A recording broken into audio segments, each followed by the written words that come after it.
कामाच्या बळावरच अभयदादा साळुंखे यांची जिल्हाध्यक्षपदी फेरनिवड. ज्ञानेश्वर पाटील. लातूर काँग्रेसच्या जिल्हाध्यक्षपदी अभयदादा साळुंखे यांची फेरनिवड झाल्याबद्दल हार्दिक अभिनंदन. ज्ञानेश्वर पाटील यांच्या वतीने अभयदादा साळुंखे यांचे अभिनंदन.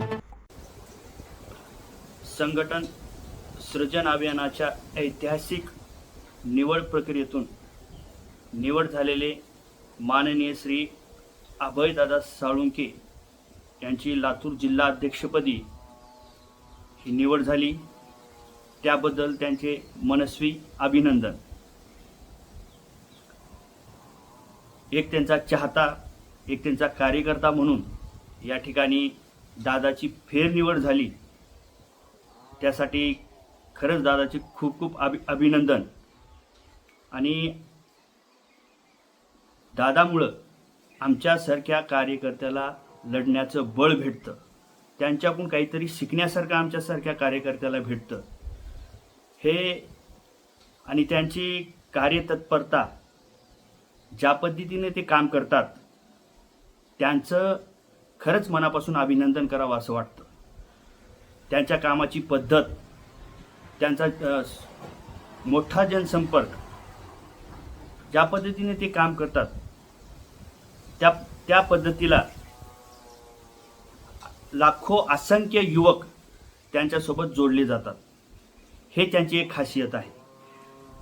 मी एक त्यांचा चाहता, त्यांचा कार्यकर्ता, त्यांना बघूनच राजकारणामध्ये सक्रिय मी झालो.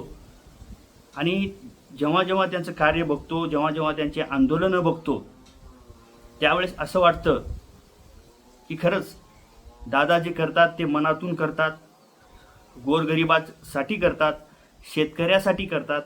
ही जर तळमळ असेल तर कुणालाही गोरगरिबाला त्रास होणार नाही, शेतकऱ्याला त्रास होणार नाही. थोडक्यात सांगायचं म्हणलं तर शेतकऱ्याचा हमीभावाचा प्रश्न असेल तर ते सातत्यानं त्या शेतकऱ्याच्या पाठीशी खंबीरपणे उभे असतात. गोरगरिबाचे काही प्रश्न असतील, दवाखान्याचे प्रश्न असतील, शाळेच्या फीस संदर्भात प्रश्न असतील, ते खंबीरपणे त्यांच्या पाठीशी उभा टाकतात. तर आमच्यासारख्या कार्यकर्त्याला एक नेता असावा कसा, तर या पद्धतीचा नेता असावा असं आम्हाला वाटतं. त्याने अनेक आंदोलनं केली.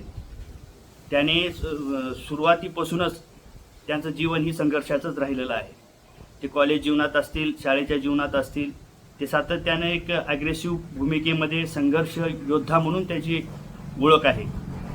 आणि पाहायला गेलं तर आमच्यासारखे युवक असतील, जे कार्यकर्ते असतील, त्यांना पाहूनच राजकारणामध्ये सक्रिय झाले.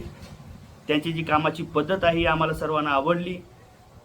आणि ज्या पद्धतीनं दादाने ज्यावेळेस त्यांना लास्ट जिल्हाध्यक्षपद मिळालं, त्यानंतरची त्यांची जी कामगिरी होती ही दमदार कामगिरी होती.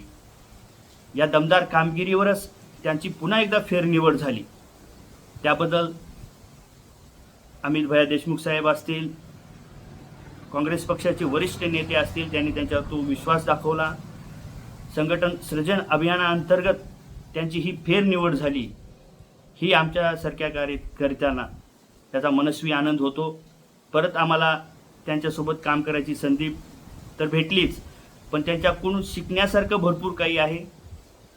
ज्या पद्धतीने ते नियोजन करतात, ज्या पद्धतीने ते कार्य करतात, हे आमच्यासारखी कार्यकर्त्याला शिकण्यासारखं भरपूर आहे.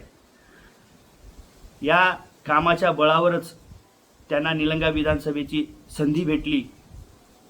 एका थोडक्या मताधिक्याने त्यांचा तो पराजय झाला, पण ते शेवटपर्यंत त्यांनी लढत दिली आणि 1 लाखाचं मताधिक्य घेतलं. हे काही साधी गोष्ट नाही. त्यांची कामाची धडपड, त्याची कामाची तळमळ, म्हणून त्यांना या तळमळीमुळं, या धडपडीमुळं परत त्यांची एकदा जिल्हाध्यक्षपदी फेरनिवड झाली. हे आमच्यासारख्या कार्यकर्त्याला खरंच अभिमानास्पद आहे. एक दादाचा कार्यकर्ता, दादाचा चाहता म्हणून मी दादाला पुढील वाटचालीस खूप खूप शुभेच्छा देतो. आणि असंच अविरत कार्य आपल्या हातातून घडत राहावं, गोरगरिबाचं, शेतकऱ्याचं आपल्याकडून कल्याण व्हावं, हीच मी अपेक्षा करतो. धन्यवाद.